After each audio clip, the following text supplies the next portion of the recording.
पटना के अलग अलग पंचायत के मुखिया के नेतृत्व में मीसा भारती ने जनसंपर्क अभियान शुरू किया। अब्दुल लचक पटना में एनडीए और बीजेपी पर जमकर निशाना साधा। पाटलिपुत्र लोकसभा से राजद प्रत्याशी मीसा भारती और बिहार सरकार के पूर्व मंत्री श्याम रजक ने। देखिए एक रिपोर्ट MA न्यूज लाइव के साथ। में और 19 में 2014 में और 2019 में जब चुनावी भाषण जब चुनाव आता है 5 साल के बाद तो बिहार आते हैं और बिहार आके बोलते हैं कि जो चीनी मिलें बंद हैं, तो अगले चुनाव में जब मैं बिहार आऊंगा तो उस चीनी मिल के चीनी से चाय पीऊंगा। किस दिन चाय पियेंगे दिन बताएं, सोमवार को पियेंगे कि रविवार को पियेंगे कि बुधवार को पियेंगे। कौन से जिले की जो चीनी मिल चालू करवा दी है नरेंद्र मोदी जी ने, उस चीनी मिल का चाय पियेंगे। हम लोग को भी उसका न्योता दिया जाए। तो ये मैं मीडिया के माध्यम से ये प्रश्न प्रधानमंत्री जी से मैडम 400 पार का दावा हो रहा था बीजेपी की तरफ से। प्रधानमंत्री जी एक और वादा बहुत, जब बिहार आते हैं तो उनको बहुत याद आता है। स्पेशल पैकेज देंगे बिहार, स्पेशल राज्य का दर्जा मिलेगा। कब मिलेगा, साल बताएंगे, तारीख बताएंगे, समय बताएंगे क्या प्रधानमंत्री? रामकृपाल जी कह रहे हैं कि हमारे एक भी विधायक नहीं है, यानी बीजेपी और एनडीए के मिला के पाटलिपुत्र में एक भी उनके विधायक नहीं है। क्या इस बात का उनको गिलानी है या किस है? अब ये तो रामकृपाल जी बताएंगे कि उनके विधायक क्यों नहीं है। और जितने भी 40 लोकसभा के जो प्रत्याशी हैं एनडीए गठबंधन के, क्या वो अपने चेहरे पे चुनाव लड़ रहे हैं? वो तो नरेंद्र मोदी के चेहरे पे चुनाव लड़ रहे हैं। तो देखा जाए तो एक तरह से सांसद भी नहीं है।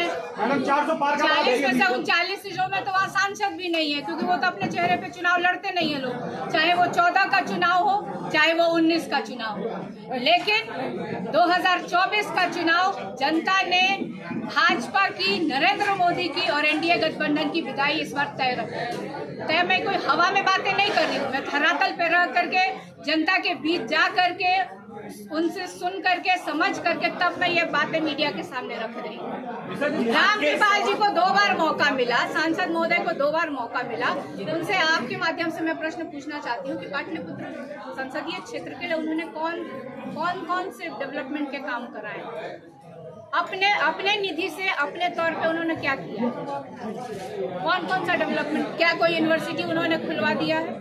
क्या कोई फैक्ट्री लगवा दी है? चिराग पासवान ने कहा है कि आपके परिवार के पार्टी का नाम बदलकर रामकृपाल जी ने परिवार पार्टी रख दिया, राष्ट्रीय परिवार पार्टी नाम दिया है, क्या कहेंगे? तो ये नरेंद्र मोदी से पूछना चाहिए कि जमुई में दामाद के लिए वोट मांगे, परिवार नहीं याद आया। नवादा में बेटा के लिए वोट मांगे, परिवार नहीं याद आया। गया में मांझी जी के लिए वोट मांगे, परिवार नहीं याद आया। अभी समस्तीपुर भी जाएंगे वोट मांगेंगे, वो याद नहीं आ रहा है उनको कि वो परिवार है। आखिर ये लोग किस परिवार के सदस्य हैं? चिराग जी के लिए वोट मांगने जाएंगे नरेंद्र मोदी जी, वो किस परिवार के हैं? उनके पिताजी कौन हैं? सम्राट चौधरी जी, अभी विधानसभा का भी चुनाव होगा। सम्राट चौधरी के लिए नरेंद्र मोदी जी नहीं आएंगे क्या? रामकृपाल जी वोट मांगने नहीं जाएंगे तो किसके लिए मांगे जाएंगे? सम्राट चौधरी की जगह कहेंगे कि आरजेडी उम्मीदवार को जिता दीजिए क्योंकि ये परिवार वाला है, क्या कहेंगे? मैडम बीजेपी के कोई भी नेता प्रधानमंत्री के लिए अपमानजनक विवादित टिप्पणी की है। नहीं, रिपीट करिए क्वेश्चन, मैंने सुना नहीं। मुकेश सहनी ने प्रधानमंत्री के लिए विवादित टिप्पणी की है। आपने भी कहा था कि प्रधानमंत्री को जेल भेजेगा।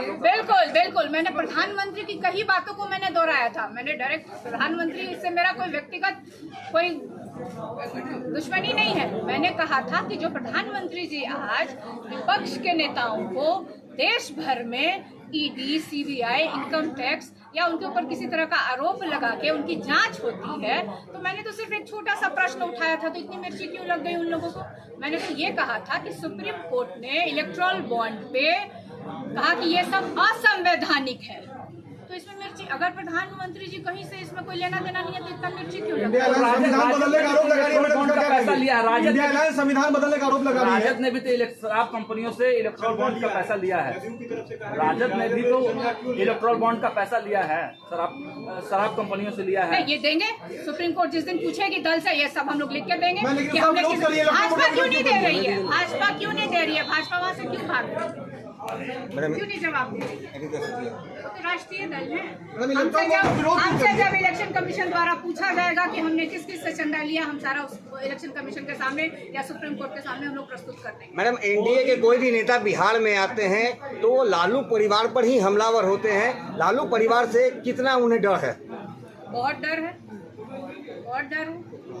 और सुनिए ना, ये देश का चुनाव है, प्रधानमंत्री जी जरा भी नहीं सोचते हैं।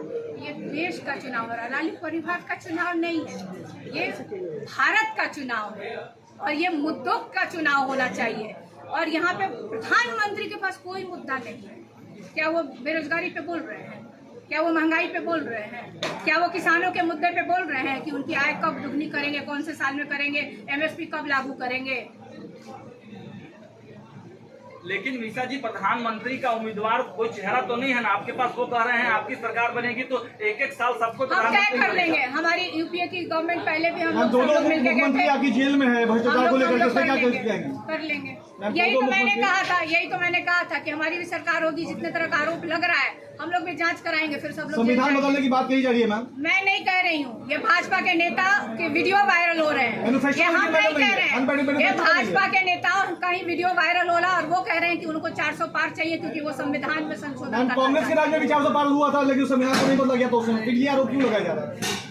उस समय कांग्रेस के नेता का वीडियो वायरल नहीं होता था। अभी भाजपा के नेताओं का वीडियो वायरल हो रहा बोलते हुए। इलेक्ट्रॉल बोर्ड का मैम विरोध किया जा रहा है विपक्ष के द्वारा, इससे क्या इलेक्ट्रॉल बोर्ड को लेकर? हम विरोध नहीं कर रहे हैं, हम सिर्फ सुप्रीम कोर्ट की टिप्पणी को उठा करके हम लोग बातें कर रहे हैं। बिहार में पिछले बार मैम खाता नहीं खुला था, सिर्फ एक सीटें आई थी, महागठबंधन को इस बार कितना भाजपा सीटें का आ भी रही? बहुत बार खाता नहीं खुला है, खुला ना।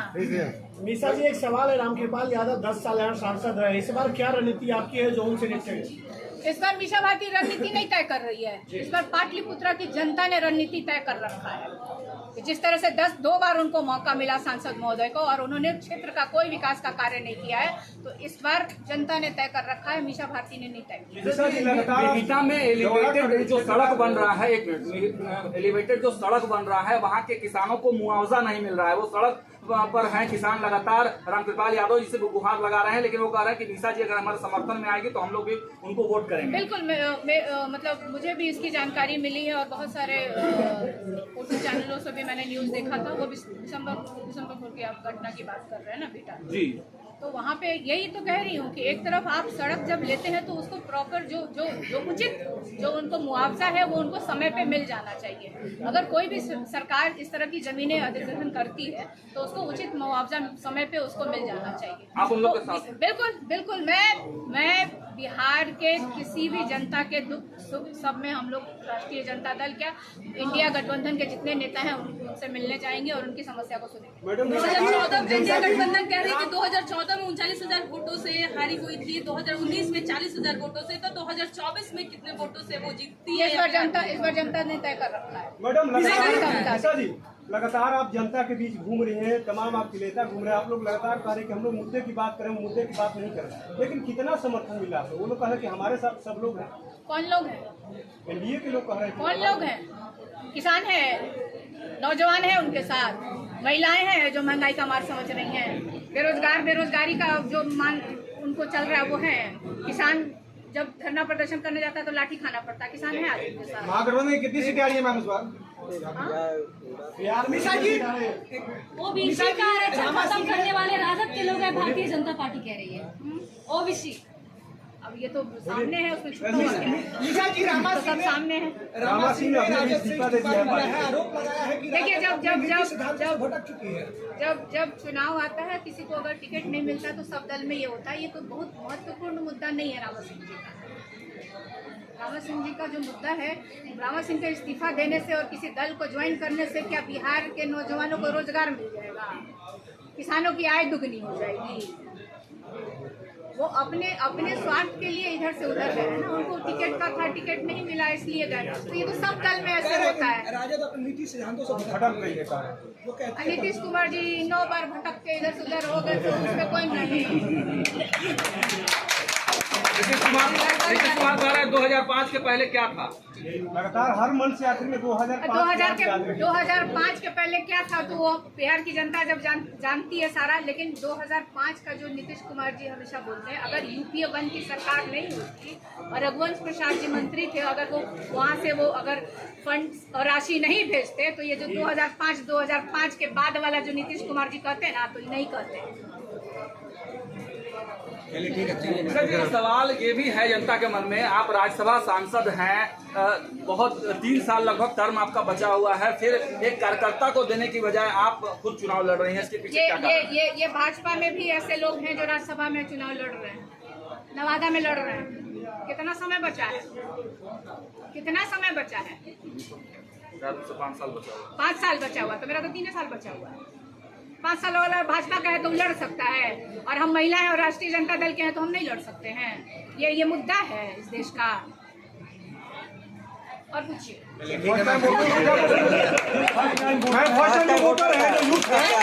बार वोट देने जा रहे हैं, नहीं निकल रहे वोट देने के लिए। देखिए, जो फर्स्ट टाइम वोटर है उससे मैं यही अपील करूंगी कि वो अपना वोट का प्रयोग जरूर करे, जिसको भी दे।